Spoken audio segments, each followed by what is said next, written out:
This channel does not promote any violent, harmful, or illegal activities. All content provided by this channel is meant for an educational purpose only. Top quality और consistent performance के लिए सिर्फ silver pump नाम याद रखना।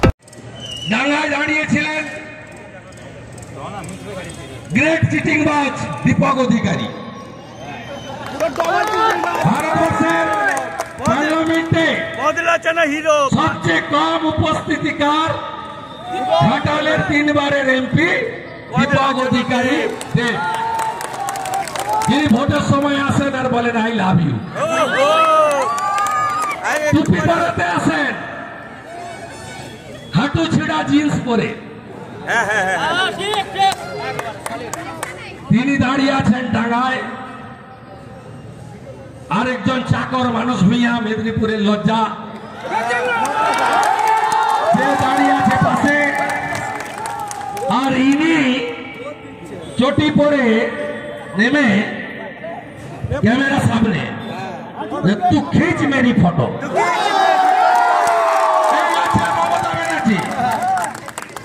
তারপরে ওই খিচ Mary photo হতে হতে কি বললেন, এক পরিযায়ী শ্রমিক যারা ফিরে আসবে তাদের যাতে দ্রুত লক্ষ্মীর ভান্ডার স্বাস্থ্য সাথীর কার্ড করে দেওয়া হয় তার ব্যবস্থা করব। লক্ষ্মীর ভান্ডার কত? 1000 টাকা। ধানের চালের কুইন্টাল কত? 3500 টাকা গোটা চাল। মোবাইলে রিচার্জ করতে লাগে কত? 350 টাকা। 350। কাকে বলছেন আসতে? ঘাটাল দাসপুরের লোকেদের। ঘাটালের লোক তো বোকা নয়। আরে মাসে 1 লাখ টাকার বেশি রোজগার করে। এটা আমার গর্বের কথা। 10 লাখের রোজগার আছে। আপনি বলছেন চলে আসুন 1000 টাকা দেব। আমি ঘাটাল দাসপুর চন্দ্রকোনার যারা আমাদের প্রবাসী বাঙালি আছেন তাদেরকে বলবো এই মহিলাকে চাঁদা তুলে অবিলম্বে মাথার চিকিৎসা করান। আরে ওরা তো মুম্বাই, সুরাট, পুনে, দিল্লির করলবাগ রোজগার করে, কোটি কোটি টাকা রোজগার করে। এই দাসপুর ঘাটালে পাকা বাড়িগুলো দেখেন না? কোথায় থাকেন? সুরাটে। কোথায় থাকেন? পুনেতে। কোথায় থাকেন? করলবাগে। ওখান থেকে রোজগার করে এনে পশ্চিমবঙ্গে জমি কিনছেন, আপনি স্ট্যাম্প ডিউটি পাচ্ছেন। বাড়ি করছে, পঞ্চায়েত প্ল্যানের টাকা পাচ্ছে, ট্যাক্সের টাকা পাচ্ছে। আর আপনার ওই ভুয়া স্বাস্থ্য সাথীর কার্ড ঘাটালের কোন নার্সিংহোম নেয়, হ্যাঁ কিনা? আর ওরা তো ওখানে ভালো আছে, আয়ুষ্মান ভারতের কার্ড নিয়ে সব চিকিৎসা ফ্রি পাচ্ছে। আপনার কথা কেউ টুপি পড়বে না। আমি ছত্তিশগড়ে ভোট প্রচারে গেছিলাম বাঙালিদের কাছে, দিল্লিতে গেছিলাম, মুম্বাই, পুনেতে গেছিলাম। তারা বলছে দাদা এবারে ভোটের 1 মাস আগে থেকে যাব, 26-এর নির্বাচন, মমতার বিসর্জন। আমি দুর্গাপূজার পরে যাব। সব বাঙালি প্রবাসীদের সঙ্গে মিট করে মমতার যে ভ্রষ্টাচার, ভণ্ডাচার, মিথ্যা, তার ভান্ডা ফোড় আমি করব। একদম। এসডিআরএফ থেকে দিয়েছে 415 কোটি। 2020 আমফানে প্রাথমিক 1000 কোটি টাকা এবং ফাইনাল হিসাব করে 3750 কোটি টাকা নরেন্দ্র মোদী দিয়েছেন।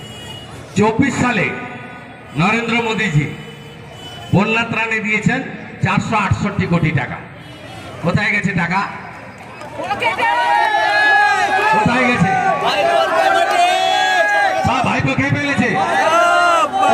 ভাইপো কয়লা খায়, বালি খায়, গরু পাচার করে, মদের বোতল থেকে 2.5 টাকা নেয়,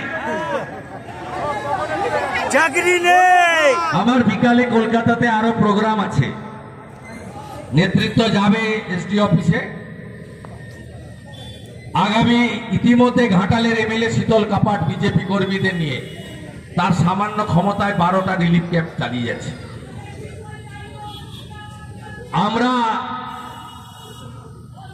স্বাধীনতা দিবসের আগের দিন 14, স্বাধীনতা দিবসের দিন 15, জন্মাষ্টমীর দিন 16, 3 দিন ধরে ঘাটালে বিজেপি রিলিফ করবে, স্পেশাল রিলিফ।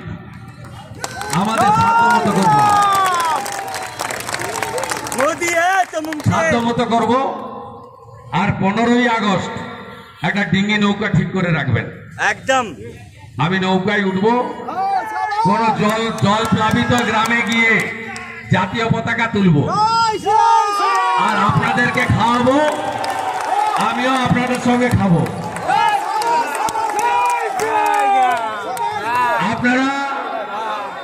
আপনারা শুধু আমাকে কথা দিন, 26-এর নির্বাচন মমতার বিসর্জন হবে তো? 34 বছর সিপিএম করেনি। উনি কাল বলেছেন না কেলেঘাই আমি করেছি, উনি করেননি।